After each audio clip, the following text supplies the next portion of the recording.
ministre. Vraiment, je ne sais pas qu'est-ce que je vais dire après le brillant exposé du ministre Pape Malick Ndour. xamul football buñ la nee il va falloir faire preuve de beaucoup de pédagogie pour parler sortie publique. Cette conférence, vous allez constater les personnalités qui sont là. Vous verrez le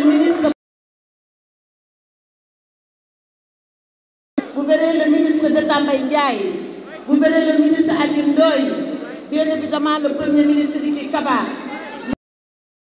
nous, vous verrez le ministre, vous allez voir le Parlement, l'honorable député Farba.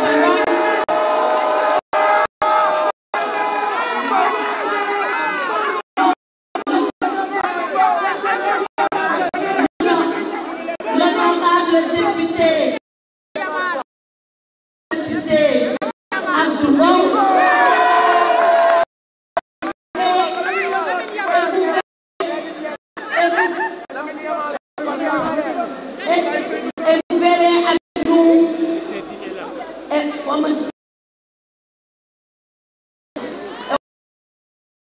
notre frère allié, le ministre d'État Babacar est là. Donc en réalité, le ministre Wangom est là. Donc le ministre est là. Qu'est-ce que cela veut dire? Cela veut dire que c'est le gouvernement qui fait face à la crise. Oui, c'est l'État qui est là effectivement, allié également. Donc, que c'est l'ensemble du gouvernement qui est là, que ce sont ces alliés qui sont là, et c'est tous les Sénégalais de bonne volonté qui sont soucieux de transparence, de vérité qui sont là. Nous sommes là parce que le gouvernement a commandité un audit des finances publiques à la Cour des comptes.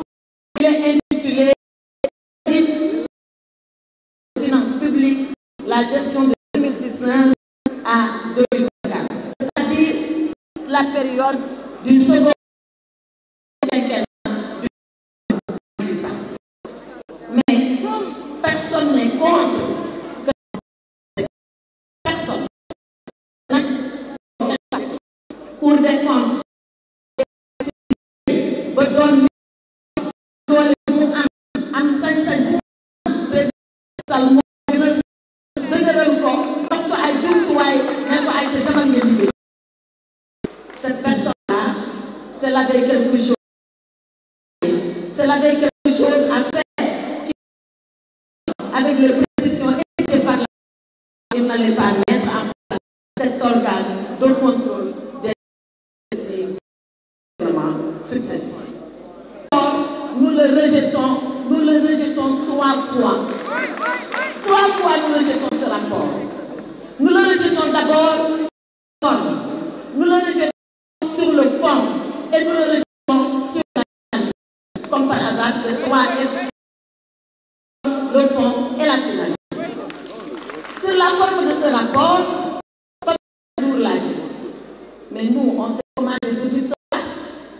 Pour auditer quelqu'un, on fait la personne qu'est-ce que tu as pensé? Et la personne fait son et la Cour des comptes sort son rapport définitif. Cette affaire, au grand du ministre des Finances, des gouvernements, Amadou Ba, Abdoulaye Daouda Diallo et Alhamdou Moustapha Ba, que Allah l'a paradis. Jamais on a dit à l'un quelconque d'entre eux, qu'est-ce que vous pensez de cela? Personne. On a fait comme si l'interlocuteur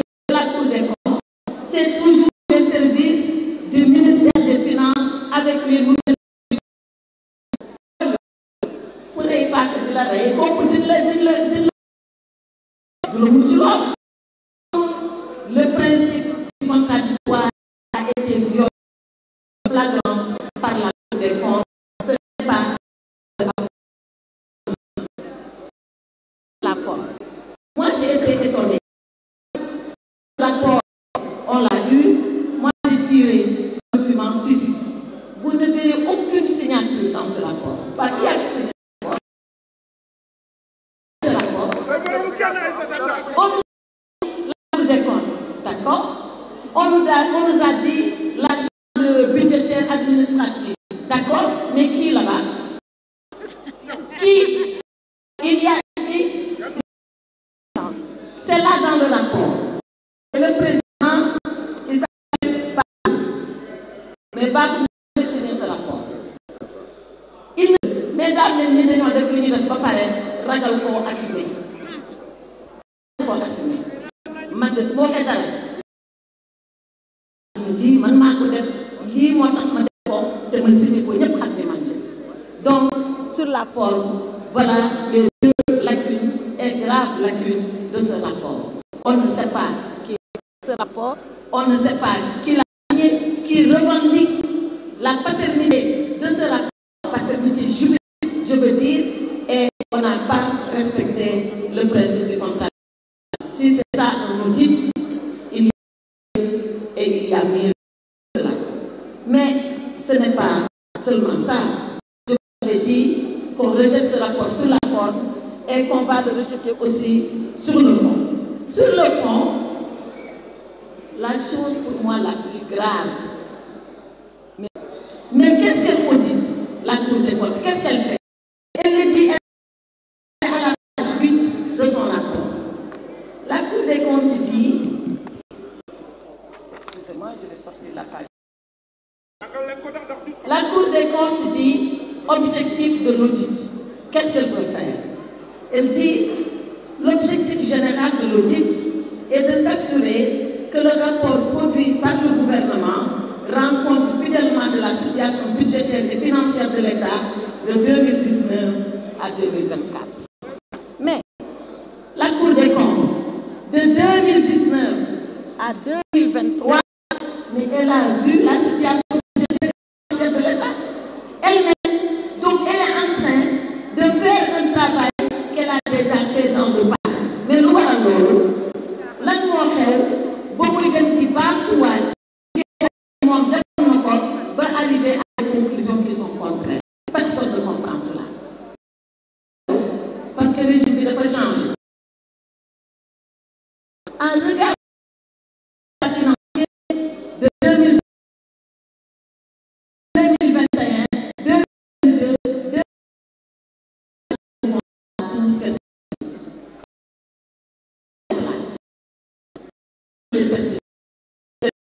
que c'est conforme, que c'est bon, parce que le ministre Malick Ndour a parlé de la loi de règlement.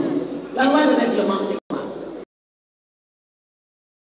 La loi qui touche au gouvernement, qui dit au gouvernement, voilà, c'est un budget en 2019.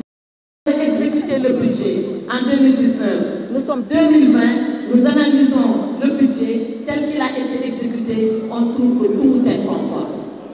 Cette loi-là, elle est votée par l'Assemblée nationale. Mais avant que l'Assemblée ne vote, il faut que la Cour des comptes certifie. Tant que la Cour des comptes ne certifie pas, l'Assemblée ne vote pas. Voilà, maintenant, c'est cette même Cour des comptes qui a accepté les comptes, qui les a déclarés sincères et vrais. C'est la même Cour des comptes qui revient faire un audit pour dire j'ai trouvé ceci, j'ai trouvé cela. Qu'est-ce qu'il faut penser de la Cour des comptes? C'est la raison pour laquelle Pape Malick Ndour a audité l'audit de la Cour des comptes. Parce que nag tey fu ñu toll nii ñoom ñi lañ war a audité ñoom ñi nangu woon ba pare dellu weddiwaat seen bopp ñoom dañoo weddi seen bopp tey. Mais la loi de règlement, qui peut aller au-dessus d'elle? Moi, la question juridique que je vous pose est qu'une fois que la loi de règlement est votée, est-ce qu'un audit peut revenir sur les dispositions de la loi de règlement? On connaît quand même la hiérarchie des normes. Une loi qui est votée xanaa ñu abrogé comme ñoom abrogé moo xew nag lu ne ñoxal jaay ñu ne dañuy abrogé léegi est-ce que au Sénégal ils vont abroger les lois de règlement amul dara lu mu ne nekk ci kaw loi de règlement te loi de règlement yëpp Cour des comptes certifié na leen assemblée voté na leen ba mu des la celle de 2022 qui devait déposer qui avait été déposée en 2023 kon boobu lan mooy wax ji lan mooy wax ji c'est quoi le problème puisque la Cour des comptes a certifié est-ce qu'elle est en capacité de revenir juridiquement légalement sur les lois de règlement qui ont été votées. Voilà le problème de fond que pose ce rapport d'audit. Mais il y a d'autres questions de fond également qui font que nous, on s'arrête à comment la Cour des comptes a procédé. Allez aux pages 25 et aux pages 26 du rapport. Parce que nous, comme Mali nous, chaque fois que nous avons dañ si teg sa baaraam page 25 la Cour des comptes est en train de dire voilà des DAT que le Trésor public avait constitué. DAT, c'est le dépôt à terme. Et la Cour des comptes reproche au gouvernement d'avoir démobilisé ces DAT. Et il dit ils ont utilisé l'argent. Mais comment ils ont utilisé l'argent? Où cet argent est passé? La Cour des comptes ne le dit pas. dafa mel ni ñoom dañu ñëw tamaate dëmm te di ñu wax affaire bi naka la demee ak fu mu jaar ak nu mu mel ba ngay mën duut baaraam nga tax lii dëmm. Mais ce n'est pas une façon de faire. Ce n'est pas une façon sérieuse de travailler. On a connu la Cour des comptes beaucoup plus rigoureuse que ce qui a été fait dans cette affaire. Beneen bi may wax Pape Malick wax na ko mooy quand la Cour des comptes fait comme si on a vendu les immeubles de l'État parce que jaay nañu immeuble État li ñuy xëy na rek wax ko dañ ko lire ci rapport bi à la page 26 la Cour des comptes dit on a procédé à la vente des immeubles mais tout le monde sait que cette vente là ni ko Pape Malick waxee sotti ci la rek ak xaw ma ak def ci sotti ci la rek ak def ci mais c'est comme si tout ce qui a été fait dans le sens de jeter les gouvernements successifs du président Macky Sall à la vindicte populaire. Mais on n'acceptera pas d'être victime de ce jeu-là. Et c'est là où je voulais venir à la finalité. La finalité de ce rapport. boo ko xoolee ba nga xoolaat ko nga càmbar ko ba nga càmbaraat ko benn rek la mooy di jéem a salir bilan président Macky Sall. bilan boobu nag ñun ñu toog fii yépp ñoo ànd ak moom liggéey ko te duñu nangu mukk kuy salir bilan boobu duñ ko nangu ndax ñoom lu ñuy bañ ñoom dinañ ko gis de di xëy suba di gis bilan président Macky Sall di xëy suba di gis li président Macky Sall defoon di xëy suba di dugg ci BRT di xëy suba di dugg ci TER di xëy suba di jaar autoroute di xëy suba di dem aéroport di xëy suba di xëy suba di xëy suba loolu la ñu bañ loolu la yàlla dogal nag te kenn mënu ci dara moo tax ñu ne kon nag léegi foo lamb d'efficacité avec son tempérament et sa qualité d'ingénieur. L'ingénieur, c'est celui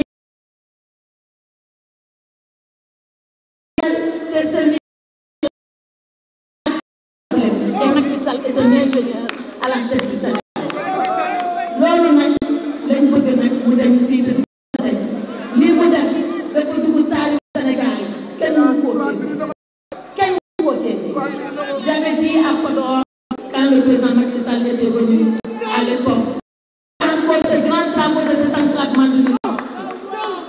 Je lui ai dit, monsieur le président, vous êtes parole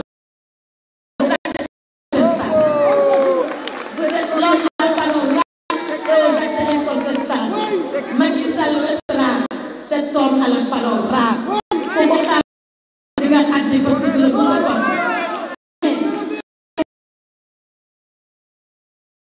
Chaque matin du monde, ils verront le BRT, ils verront le TER, ils verront l'aéroport, ils verront les autoroutes. Chaque matin du monde, ils verront Macky Sall, ils rencontrent Macky Sall, et ce n'est pas des rapports et que le ministère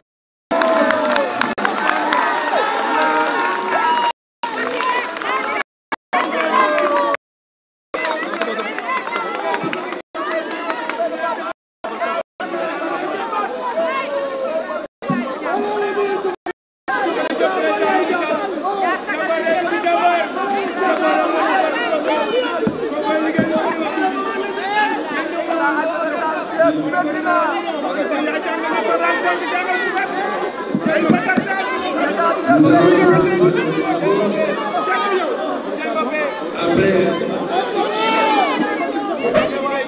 vous plaît,